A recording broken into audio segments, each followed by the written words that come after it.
Doctor APJ Abdul Kalam की कहानी। अबुल पकीर जैनुलाब्दीन अब्दुल कलाम, जो मिसाइल मैन और जनता के राष्ट्रपति नाम से भी जाने जाते हैं, भारतीय गणतंत्र के 11वें निर्वाचित राष्ट्रपति थे। वे भारत के पूर्व राष्ट्रपति, जाने माने वैज्ञानिक और अभियंता, इंजीनियर के रूप में विख्यात थे।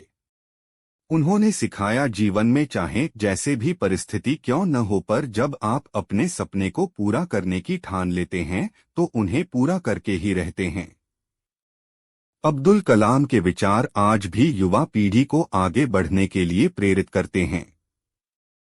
इन्होंने मुख्य रूप से एक वैज्ञानिक और विज्ञान के व्यवस्थापक के रूप में 4 दशकों तक रक्षा अनुसंधान एवं विकास संगठन DRDO और भारतीय अंतरिक्ष अनुसंधान संगठन इसरो संभाला व भारत के नागरिक अंतरिक्ष कार्यक्रम और सैन्य मिसाइल के विकास के प्रयासों में भी शामिल रहे। इन्हें बैलिस्टिक मिसाइल और प्रक्षेपण यान प्रौद्योगिकी के विकास के कार्यों के लिए भारत में मिसाइल मैन के रूप में जाना जाता है। इन्होंने 1974 में भारत द्वारा पहले मूल परमाणु परीक्षण के बाद से दूसरी बार 1998 में भारत के पोखरान द्वितीय परमाणु परीक्षण में एक निर्णायक, संगठनात्मक, तकनीकी और राजनैतिक भूमिका निभाई।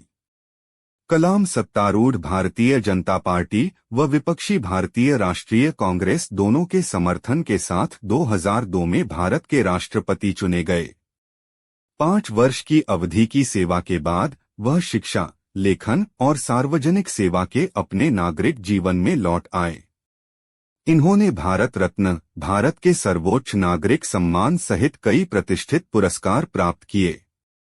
प्रारंभिक जीवन: 15 अक्टूबर 1931 को धनुषकोडी गांव, रामेश्वरम, तमिलनाडु में एक मध्यम वर्ग मुस्लिम अंसार परिवार में इनका जन्म हुआ।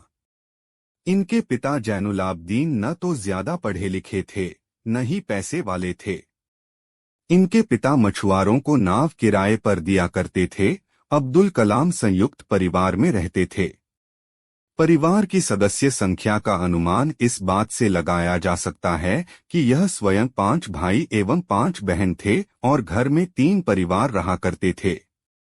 अब्दुल कलाम के जीवन पर इनके पिता का बहुत प्रभाव रहा। वे भले ही पढ़े लिखे नहीं थे, लेकिन उनकी लगन और उनके दिए संस्कार अब्दुल कलाम के बहुत काम आए। 5 वर्ष की अवस्था में रामेश्वरम की पंचायत के प्राथमिक विद्यालय में उनका दीक्षा संस्कार हुआ था।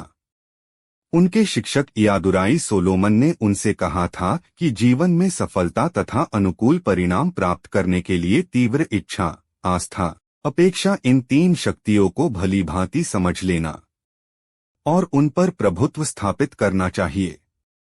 5वीं कक्षा में पढ़ते समय उनके अध्यापक उन्हें पक्षी के उड़ने के तरीके की जानकारी दे रहे थे, लेकिन जब छात्रों को समझ नहीं आया तो अध्यापक उनको समुद्र तट ले गए, जहां उड़ते हुए पक्षियों को दिखाकर अच्छे से समझाया। इन्हीं पक्षियों को देखकर कलाम ने तय कर लिया कि उनको भविष्य में विमान विज्ञान में ही जाना है। अब्दुल कलाम ने अपनी आरंभिक शिक्षा जारी रखने के लिए अखबार वितरित करने का कार्य भी किया था। कलाम ने 1950 में मद्रास इंस्टीट्यूट ऑफ टेक्नोलॉजी से अंतरिक्ष विज्ञान में स्नातक की उपाधि प्राप्त की है। स्नातक होने के बाद उन्होंने हावरक्राफ्ट परियोजना पर काम करने के लिए भारतीय रक्षा अनुसंधान एवं विकास संस्थान में प्रवेश किया। 1962 में वे भारतीय अंतरिक्ष अनुसंधान संगठन में आए, जहां उन्होंने सफलतापूर्वक कई उपग्रह प्रक्षेपण परियोजनाओं में अपनी भूमिका निभाई।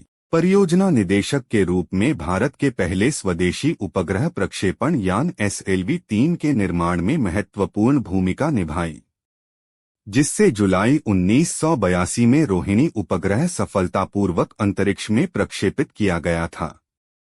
27 जुलाई 2015 की शाम अब्दुल कलाम भारतीय प्रबंधन संस्थान शिलोंग में रहने योग्य ग्रह पर एक व्याख्यान दे रहे थे, जब उन्हें जोरदार कार्डियक अरेस्ट, दिल का दौरा, हुआ और ये बेहोश होकर गिर पड़े।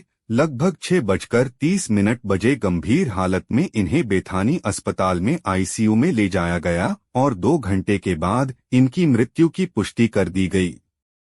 कलाम अपने व्यक्तिगत जीवन में पूरी तरह अनुशासन का पालन करने वालों में से थे।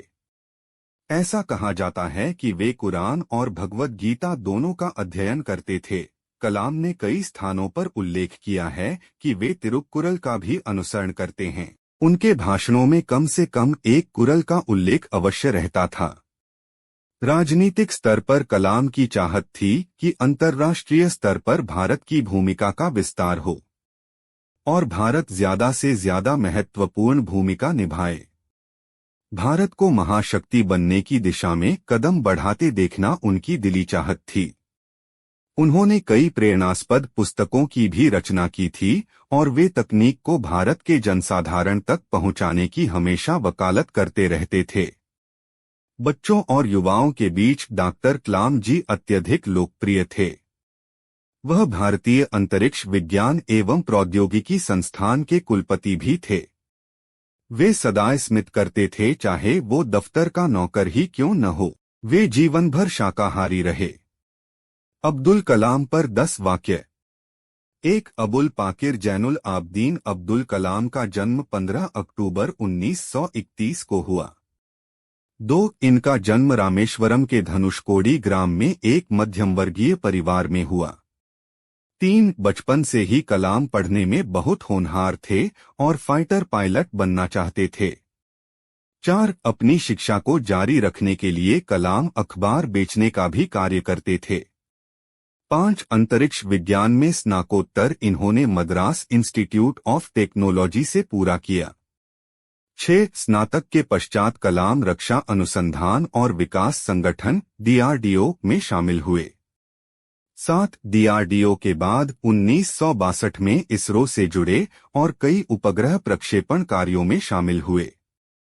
8. इन्हें सत्ता पक्ष और विपक्ष दोनों की सहमति से भारत का 11वां राष्ट्रपति चुना गया।